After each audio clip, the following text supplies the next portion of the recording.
Bienvenue dans cette vidéo dédiée à la promotion de l'entrepreneuriat agropastoral. Mon nom est Vianney Tiencheux pour AgriPromo. C'est un plaisir de vous savoir assez nombreux au travers de cette capsule vidéo. Nous allons partager avec vous ce matin comment transformer un espace forestier comme celui qui est derrière moi en espace cultivable.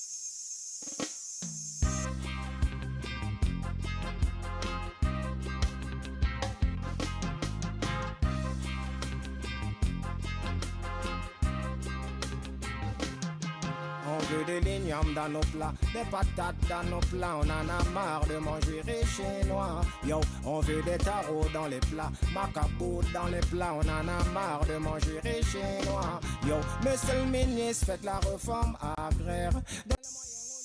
L'agriculture, ça se pratique sur des espaces libres.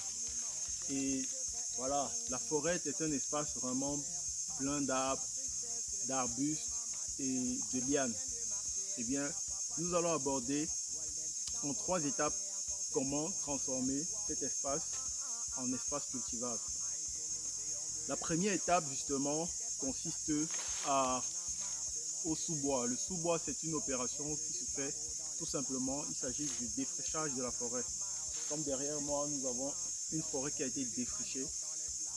L'idée, c'est de couper les arbustes et les lianes qui vont faciliter, qui vont pouvoir libérer les arbres de manière à ce que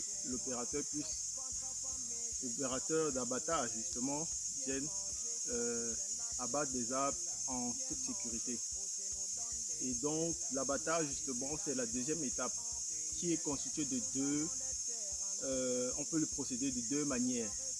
La première, c'est en utilisant juste une tronçonneuse qui va renverser les arbres, voilà, en les coupant. La deuxième méthode, c'est en utilisant un bulldozer. Et pourquoi on utilise le bulldozer? C'est quand on veut déraciner les arbres. L'idée, en fait, c'est de pouvoir utiliser, c'est de pouvoir mécaniser notre agriculture. Pour ceux qui voudraient utiliser des tracteurs, voilà, en déracinant les arbres, c'est facile d'avoir accès au sol, un sol meuble sans obstacle. Voilà,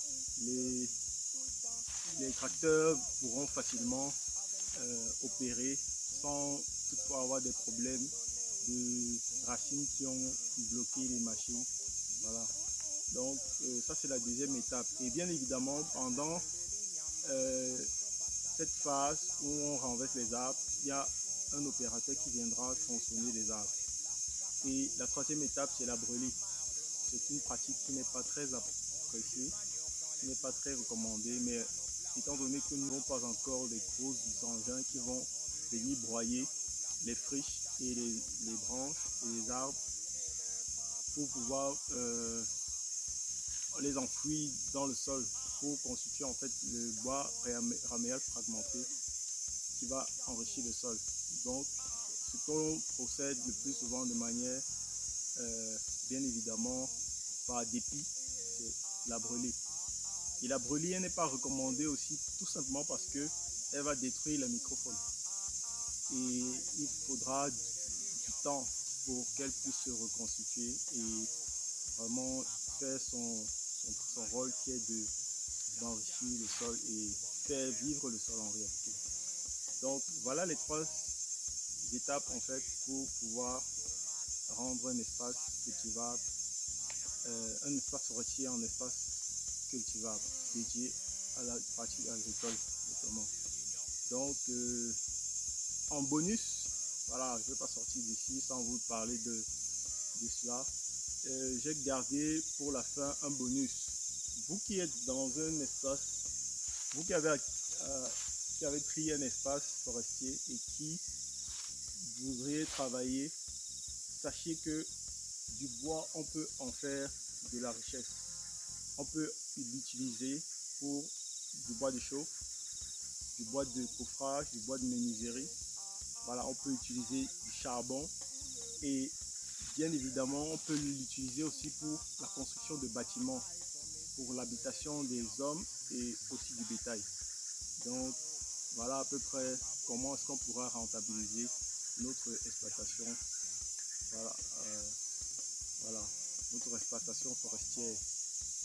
Et donc, nous sommes arrivés au thème de cette vidéo. Je vous remercie d'avoir regardé. Je vous invite à vous abonner, liker, partager à tous ceux et celles qui aimeraient bien recevoir des astuces comme celle-ci pour vous inspirer à vous lancer vous aussi dans l'aventure entrepreneuriale. Merci d'avoir regardé et à très bientôt sur la chaîne.